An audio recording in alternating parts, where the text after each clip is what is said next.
예. 그래요. 일단은 좀 정리하는 차원에서 말씀드리면 쉽게 얘기해서 김건희가 댓글 보다가 기분이 나빴다. 그래서 이제 다음 카카오 쪽에 김건희 라인을 동원해가지고 접촉을 했다. 그래서 요거 댓글 관리를 좀 해달라. 라고 얘기를 하면서도 명분을 뭐로 삼았냐면은 뭐 여론 조작이나 뭐 가짜뉴스 대응과 관련된 명분을 삼아서 접촉을 했다. 그리고 카카오 쪽은 당연히 사실 무근이라고 지금 반박을 하고 있다. 그런데 2023년 6월쯤에 가보면은 실제로 뭐 AI 기반 세이프봇, 타임톡, 뭐 본인 확인제 등등 기존 댓글 관리 시스템이 이제 강조된 적이 있다. 네. 그런 거 보면은 일단 지금 이 카카오 모빌리티가 김건희 집사 관련된 게이트로 인해서 불거졌으니 카카오와 관련된 수사를 할 때 이 카카오 댓글 관리에 대해서 실제 어떤 요구를 받았는지도 김건희 특검이 들여다볼 필요가 있다. 이렇게 정리를 할 수가 있겠습니다. 얼마나 웃기냐면 2012년 대선 때 네. 군을 동원해서 그 댓글 작업을 했다고 해서 네. 그것을 수사하는 윤석열이 그것을 막으려고 하는 저 박근혜 정부에 대항해가지고 처음 이름이 제대로 알려졌잖아요, 윤석열 사람들이. 그렇죠. 그러니까 댓글에 대해서 뭐 부정한 방법 그리고 국가기관을 동원해서 댓글 관리하는 것이 잘못됐다라고 하는 것을 가지고 입신양면을 해놓고 자기 마누라는 뒤에서 댓글 작업해라 이렇게 아예 불법을 더 조장하는 이런 상황이었던 건데. 예. 아니 윤석열이 그걸 몰랐을까요? 저는 다 알고 있었을 거라고 생각하고요. 예. 베갯머리에서 뭐 얘기도 다 할 수 있을 테니까. 예. 그래서 항상 생각하는 거지만 남들한테는 정말 그 예리한 칼날을 계속하면서 본인을 그 과정에서 알았던 것들은 본인에게는 특혜가 될 수 있도록 하는 거를 네. 두 부부가 늘상 해왔던 것 아닌가 이런 생각이 듭니다. 그리고 다른 기사 하나가 또 눈에 띄었던 게 뭐냐면 뭡니까? 반클리프 아펠이라고. 그 목걸이. 예, 이제 자기 주변 지인한테 샀다. 네. 그 목걸이 있잖아요. 예. 6천만 원짜리였나요? 예. 그 수천만 원짜리 목걸이에 대해서 김건희의 최측근들을 불러서 이제 그러니까 특검이 조사하기 시작했다. 예. 요 얘기가 눈에 확 들어오더라고요. 그러니까 이제 그 행정관들 3명이죠. 그렇죠. 예. 행정관들 3명이 통일교 쪽으로부터 넘겨받은 것들, 이걸 실제 뭐 유경옥이 대부분, 이 뭐 어떤 가방이나 네. 목걸이나 관련된 관련자인 걸로 알고 있습니다만은 건희 투폰의 실제 사용자는 뭐 김건희를 추정한다고 하더라도 그 문고리 3인방이 실제 김건희가 통일교와 어떻게 연결돼 있는지, 건진과 네. 어떤 연결성이 있는지 이런 것들도 다 알아보려면 당연히 문고리 3인방 털어야 되겠죠. 그 3인방은 코바나 컨텐츠에서 데리고 온 직원들입니다. 맞습니다. 예, 그래서 이 3인방이 김건희 씨와 얼마나 가까운지도 저희가 다 알고 있는 상황인데, 예.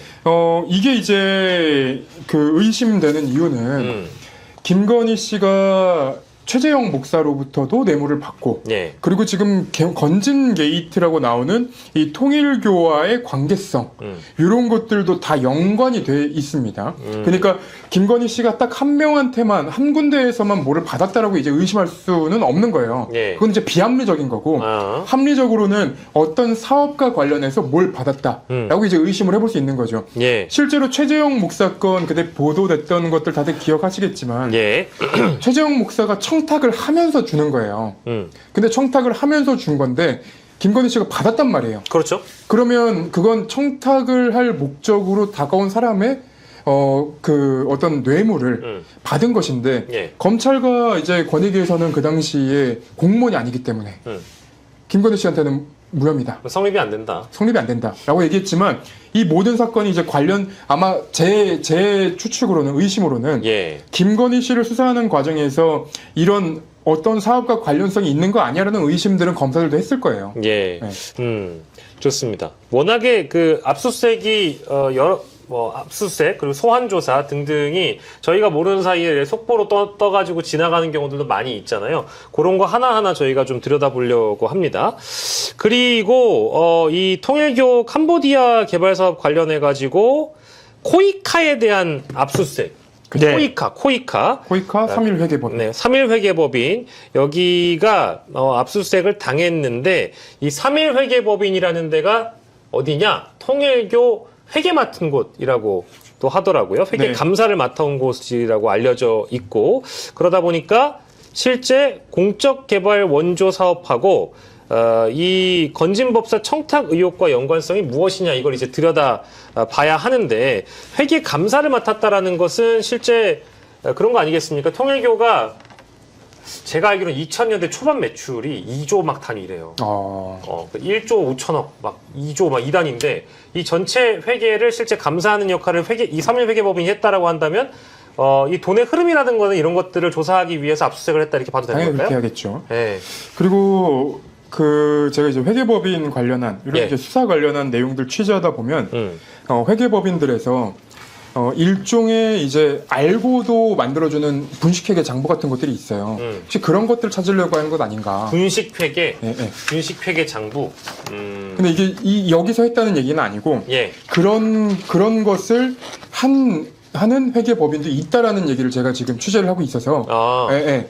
그래서 혹시 그런 것들까지 다 포함해서 수사를 해보는 것 아닌가 특검이? 예. 예, 예. 근데 그거는 이해를 좀 돕기 위해서 만약에 분식회계라는 걸 해가지고 회계장부를 예쁘게 꾸민다는 그런 뜻이잖아요. 그렇죠. 네. 그걸 해서 통일교에게 어떤 이득을 줄 수 있느냐라고 가정을 해볼 수가 있는 겁니까? 예를 들면? 그렇게 되겠죠. 그러니까 통일교가 이런 이제 ODA 사건 관련해서 너무 이렇게 빵 터지거나 네. 아니면 좀 튀는 부분들을 정리를 해주는 작업들이 만약에 있었다면 그런 부분도 수사 대상이 되겠죠. 자, 너무 재밌는데요.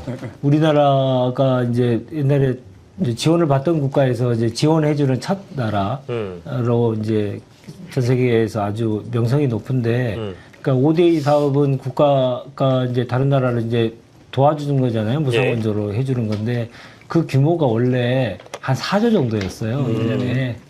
1년에 4조였는데, 어느 해에 44%가 지난해에 비해서 높아진 해가 있었습니다. 캄보디아 때문에 그런 거예요? 이게 2023년에 4조 정도였는데 예. 2024년에 2조가 늘어서 6조 5천억이 됐어요. 오. 그러니까 한 해에 ODA 예산이 예. 44%가 늘어났어요. 그러니까 정부 예산 중에 정부 예산 지출을 보면 대부분 한 자릿수의 그 지출 증가율이 거의 대부분이 이잖아요. 네. 근데 어떤 예산 하나가 44%가 늘어났다면 예. 이거 냄새가 나지 않아요? 의심을 해야죠. 의심을 해야죠. 그러니까 ODA 사업, 그러니까 캄보디아 통일이고 이제 캄보디아의 그 포교 활동을 해서 필요한 돈을 국가 예산을 가지고 썼다는 얘기 아닙니까? 네. 사실상 뭐 그런 게 이게 빙산의 일각이다라고 하는 생각을 저는 많이 해요. 왜냐하면 4조 하던 돈을 2023년도에 결정해서 24년부터 갑자기 6조 5천억으로 갑자기 늘리는 거에는 원하는 사람들이 많이 있었고 그에 대한 부탁, 그러니까 청탁, 네. 부정한 청탁들이 많이 있었던 것이다라고 하는 것들을 알 수 있다고 저는 생각하거든요. 그래서 저는 이게 통일교만의 문제가 아닐 거라고 생각하고 우리의 타 종교들이 해외에 그 선교 활동이라든가 해외 봉사 활동들을 어마어마하게 하면서 실제로 이제 교인들의 돈이 아니고 국가 예산을 끌어오기 위한 노력들을 많이 그동안 해왔거든요. 네. 근데 그런 것들로 해서 보훈을 다 해주고, 예. 본인들이 영구 집권의 기반을 마련하기 위한 노력들을 많이 한 거 아닌가라는 생각이 들어요. 그렇죠. 예. 한 해에 44%가 늘어난 ODA 예산, 도대체 어떻게 쓰였는지 이건 이제 반드시 밝혀내야 됩니다. 맞습니다. 근데 또 종교 네. 얘기하시니까 그게 갑자기 아까 제가 아멘 흉내 냈던 개신교, 네. 보수 개신교 쪽의 인물들이 갑자기 떠올라가지고, 거기도 뭐 임성근 구명 로비 운동과 관련해가지고 통화를 했다라고 한다면, 뭐 그런 과정에서 또 이제 정권과 가깝다 보니까 그 종교가 얻은 혜택은 또 없는가. 이런 거 갑자기 떠오르기도 했어요. 이제 그 정권이 끝나고 나면 네. 여러 폭로들이 나올 거라고 저희가 의심을 했었고 예상을 했었고 전망도 했었는데 취재를 하다 보면은 재밌는 얘기들이 많이 걸립니다. 뭐 예를 들면 이 회사가 이제 팍뜰 회사가 아니었는데 갑자기 뜬다. 네. 근데 이 회사가 대기업들과 경쟁해서 갑자기 이겨낸다. 네. 물론 이제 회사의 어떤 저력도 있겠지만 중소기업들의 저력도 있겠지만 거기에는 어김없이 누구의 차명 계좌 얘기가 툭 튀어나옵니다. 삼부토건 얘기하는 거예요? 아닙니다. 예, 네, 말씀하세요. 삼부토건은 큰 회사잖아요. 예. 아예 작은 회사들 중에 아. 기사들로 쑥 지나갔던 회사들이 있어요. 이름을 검색해보면 나오는 회사들인데 그래요. 그 회사들을 찾다 보면 야 여기에 그러니까 이 회사가 갑자기 대통령실 눈에 어떻게 띈 거야? 라고 생각을 하다가 보면 취재를 이어가다 보면 예. 갑자기 야 근데 여기에 누구의 차명 계좌가 있어? 라는 걸 예, 그런 얘기들이 툭툭 튀어나와요. 뭐 히림은 아니겠죠. 아니죠. 예, 21g은 아니겠죠. 아니죠. 예. 그런 회사들이 아니죠. 우리가 그냥 막 뱉어봤어요. 우리가 아는 회사들 말고 예. 예. 그 거론이 안 됐던 회사들 중에 또 있을 거 가능성이 있다. 또 있다는 이제 그 첩보들을 확인하고 예. 그런 것들도 이제 취재를 계속하고 있는데 예. 이거는 취재를 해서 수사를 받게 만들어야죠.